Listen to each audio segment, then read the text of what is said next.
Hi, എൻ്റെ പേര് Jixy George. മാക്കെ diagnostics and polyclinic തൃശ്ശൂരിൽ ചീഫ് ഫിസിയോതെറാപ്പിസ്റ്റ് ആൻഡ് ഡയറക്ടറാണ്. നമ്മുടെ ക്ലിനിക്കുകളിൽ കൂടുതലായിട്ട് കണ്ടുവരുന്ന ഒരു കണ്ടീഷനാണ് ബാക്ക് പെയിൻ.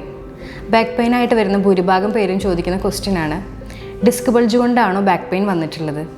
ഇത് എത്ര ദിവസത്തെ ട്രീറ്റ്മെൻറ്റാണ് ഞങ്ങൾ എടുക്കേണ്ടത്? എന്ത് ട്രീറ്റ്മെൻറ്റാണ് ഞങ്ങൾ എടുക്കേണ്ടത് എന്നുള്ള ക്വസ്റ്റ്യനായിട്ടാണ് എൻ്റെ മുൻപിൽ ഭൂരിഭാഗം പേരും വരാറ്. ബാക്ക് പെയിൻ വരുന്നതിന് ഒരു റീസണാണ് ഡിസ്ക് ബൾജ്. എല്ലാ ബാക്ക് പെയിനും ഡിസ്ക് ബൾജ് കൊണ്ട് ഉണ്ടാവുന്നതല്ല. ഡിസ്ക് ബൾജ് ഉണ്ടാവാനുള്ള റീസൺസിൽ മെയിനായിട്ടുള്ള ഒന്നാണ് ഏജ് എന്ന് പറയുന്നത്. പ്രായമായവരിലും വരാം, യങ്ങർ ഏജ് ആയിട്ടുള്ളവരിലും ഡിസ്ക് ബൾജ് നമുക്ക് കണ്ടുവരുന്നുണ്ട്. യങ്ങർ ഏജ് എന്ന് പറയുന്നത് നമ്മൾ ബീൻ ബാഗ് കൂടുതൽ യൂസ് ചെയ്യുന്നവരിൽ ഡിസ്ക് ബൾജ് വളരെയധികം കാണുന്നുണ്ട്. രണ്ടാമത്തെ ഫാക്ടർ എന്ന് പറയുന്നത് പ്രൊഫഷനാണ്. പല പ്രൊഫഷനിലും വർക്ക് ചെയ്യുന്നവരുണ്ട്. ഇപ്പോൾ ബാങ്കിങ് സെക്ടറിൽ വർക്ക് ചെയ്യുക, അതേപോലെ IT ഫീൽഡിൽ വർക്ക് ചെയ്യുന്നവർക്കൊക്കെ കുറേ നേരം ഇരുന്നിട്ടുള്ള ജോബാണ് അവർക്ക് വരുന്നത്. അപ്പോൾ അവർക്ക് കുറേ നേരം ഇരിക്കുമ്പോൾ ഡിസ്ക് ബൾജിനുള്ള ചാൻസസ് കൂടുതലാണ്. അതുപോലെ വെയിറ്റ് ലിഫ്റ്റ് ചെയ്യുന്നവർക്ക്, ലോങ് സ്റ്റാൻഡിങ്ങിലുള്ളവർക്ക്, അതുപോലെ ലോങ് ഡ്രൈവ് ചെയ്യുന്നവർക്കൊക്കെ ഡിസ്ക് ബൾജിനുള്ള ചാൻസ് വളരെ കൂടുതലാണ്. മൂന്നാമത്തെ ഫാക്ടറാണ് ലൈഫ് സ്റ്റൈൽ എന്ന് പറയുന്നത്.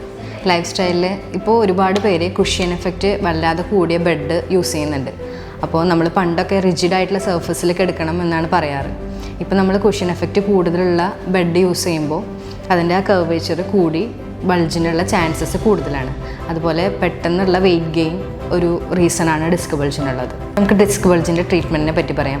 ഡിസ്ക് ബൾജിൻ്റെ ട്രീറ്റ്മെൻറ്റിൽ നമ്മൾ ആദ്യം ചെയ്യേണ്ടത് ഇതിൻ്റെ റൂട്ട് കോസ് കണ്ടെത്തി അതിനുള്ള ട്രീറ്റ്മെൻറ്റാണ് നൽകേണ്ടത്. ഇപ്പോൾ പോസ്റ്റർ കറക്ഷൻ ചെയ്യേണ്ടവർക്ക്, ഇപ്പോൾ ലോങ് സിറ്റിങ്ങും അല്ലെങ്കിൽ ലോങ് ഡ്രൈവിങ്ങും ഒക്കെ ചെയ്യുന്നവരാണെങ്കിൽ അവരുടെ പോസ്റ്റർ നമ്മൾ കറക്റ്റ് ചെയ്യുക. ബോഡി അലൈൻമെൻറ്റിൽ എന്തെങ്കിലും കറക്ഷൻ ഉണ്ടെങ്കിൽ അത് ചെയ്യുക. രണ്ടാമതായിട്ട് വേണ്ടത്, ഡിസ്ക് ബൾജ് വന്നവർക്ക് നെർവ്സിന് കംപ്രഷൻ ഉണ്ടാവും. ഡിസ്ക് പുറത്തേക്ക് ബൾജ് ചെയ്യുമ്പോൾ നെർവ്സിന് അത് റബ്ബ് വരും. അപ്പോൾ അതിന് ഒരു റിലാക്സേഷൻ കിട്ടാൻ വേണ്ടിയിട്ട് നമ്മൾ അവിടെ ഉണ്ടാകുന്ന ടെൻഷൻ കുറയ്ക്കാൻ വേണ്ടിയിട്ട് ട്രാക്ഷൻ ഇടുമ്പോൾ ആ ഡിസ്കിനുണ്ടാകുന്ന കംപ്രഷൻ അല്ലെങ്കിൽ ടെൻഷൻ റെഡ്യൂസ് ചെയ്യാൻ സാധിക്കും. പിന്നീട് നമുക്ക് വരുന്നത് മയോഫേഷ്യൽ റിലീസാണ്. അതായത് നമ്മുടെ പാരാസ്പൈനൽ മസിൽസൊക്കെ ടൈറ്റായിട്ട് ഇരിക്കുകയാണെന്നുണ്ടെങ്കിൽ നമ്മളതിന് മസിൽസ് റിലീസ് ചെയ്ത് കൊടുക്കുമ്പോൾ ഒരു 50% പെയിൻ അതിൽ തന്നെ നമുക്ക് കുറയും. പിന്നെ ഫോളോ അപ്പ് ആയിട്ട് മസിൽസിൻ്റെ സ്ട്രെങ്തനിങ് എക്സസൈസസും സ്ട്രെച്ചിങ്സും നമ്മൾ ആഡ് ചെയ്യേണ്ടത്. അത് ഒരു ലോങ് ടേം പ്രോസസ്സാണ്. ഇപ്പോൾ ഭൂരിഭാഗം പേരും 1 വീക്ക് അല്ലെങ്കിൽ 2 വീക്ക് കൊണ്ട് എൻ്റെ വേദന മാറുമെന്ന് ചോദിച്ചിട്ടാണ് വരാറ്. ശരിയാണ്, വേദന മാറും. പക്ഷേ നമുക്ക് ഇത് വരുന്ന ഇൻറ്റൻസിറ്റി, അതിൻ്റെ ഡ്യൂറേഷൻ, ബാക്ക് പെയിൻ്റെ ഒരു ഡ്യൂറേഷൻ നമുക്ക് വരുന്നതിൻ്റെ കുറയ്ക്കണമെന്നുണ്ടെങ്കിൽ മസിൽസ് സ്ട്രെങ്തൻ ചെയ്യണം. അതൊരു 6 months to 1 year എടുക്കുന്ന ഒരു പ്രോസസ്സാണ്. അത് നമ്മുടെ ഡെയിലി ലൈഫിൻ്റെ ഒരു പാർട്ടാക്കി എക്സസൈസിനെ കൊണ്ടുപോകണം. നമ്മുടെ ഡെയിലി ലൈഫിൽ റൊട്ടീനായിട്ട് എക്സസൈസുകൾ ചെയ്ത് മസിൽസിനെ സ്ട്രെങ്തനാക്കി എടുത്താൽ മാത്രമേ നമുക്ക് ഭാവിയിൽ ഈ ബാക്ക് പെയിൻ വരുന്നത് പ്രിവെൻറ്റ് ചെയ്യാനായിട്ട് പറ്റുള്ളൂ. ഇനി നമുക്ക് പ്രിവെൻഷനിലേക്ക് പോവാം. ബാക്ക് പെയിൻ വന്നിട്ട് അതിൻ്റെ ട്രീറ്റ്മെൻറ്റ് എടുക്കുന്നതിനേക്കാൾ ഫാർ ബെറ്ററാണ് നമ്മളതിനെ പ്രിവെൻറ്റ് ചെയ്യുന്നത്. അതിന് മെയിൻലി നമ്മുടെ പോസ്റ്റർ കറക്റ്റ് ചെയ്യുക, അബ്നോർമലായിട്ടുള്ള പോസ്റ്റേഴ്സൊക്കെ കറക്റ്റ് ചെയ്ത് പോവുക, ലൈഫ് സ്റ്റൈൽ മോഡിഫിക്കേഷൻസ് വരുത്താം.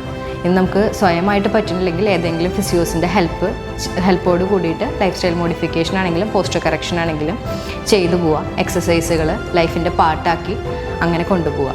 നിങ്ങൾക്ക് ബാക്ക് പെയിൻ പോലുള്ള മറ്റെന്ത് ജോയിൻറ്റ് കണ്ടീഷൻസ് വരികയാണെന്നുണ്ടെങ്കിലും അഥവാ ന്യൂറോ കണ്ടീഷൻസ് വരികയാണെന്നുണ്ടെങ്കിലും നിങ്ങൾക്ക് ഡയറക്റ്റ്ലി ഫിസിയോതെറാപ്പിസ്റ്റിനെ കൺസൾട്ട് ചെയ്ത് അവരുടെ അഡ്വൈസും ട്രീറ്റ്മെൻറ്റും എടുക്കാവുന്നതാണ്. Thank you.